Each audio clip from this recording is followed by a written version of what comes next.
Hi, this is Jay from 2x2, and we have a short little article for you on how to do infusions at home, kind of a bartending on the cheap. So when we got to Cuenca, we weren't really sure what to expect from the liquor stores. The answer is not much. Liquor stores aren't bad, but there's not a whole lot going on there. They do have in great supply this stuff called aguardiente. Aguardiente roughly translates to firewater. There's no real legislation or laws surrounding it the same way you'd have scotch or bourbon or anything like that. It's basically just whatever's handy to make booze out of. In this case, Cristal, which is made locally here in Cuenca, is raw cane juice that's been fermented and distilled, kind of similar to cachaça, not as funky, not as vegetal, really kind of rough and ready, but very nice clean base. So we've got two infusions that we're going to do for you. We're going to do a mango and red pepper, and then we're going to do a basil. We've got everything cut already because we don't want to waste your time. So really, really easy when you're doing fruit stuff. You want basically one fruit, and we're going to put this in our vessel.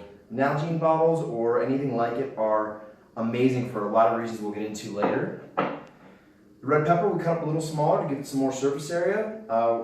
We could roast this, but I wanted a really nice clean vegetal flavor, and bell peppers tend to be a little subdued, so if you give something more surface area, it's really going to infuse a lot faster and a lot more powerful.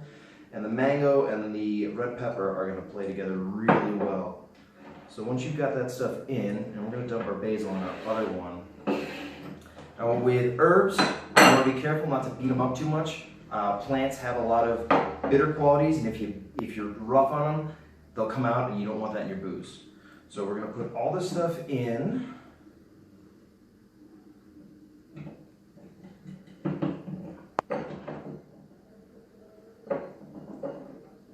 That's good enough. And we're going to do this little trick called a cyclone.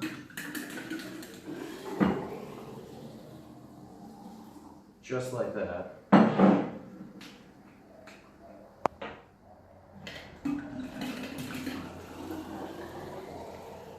It's a great party trick.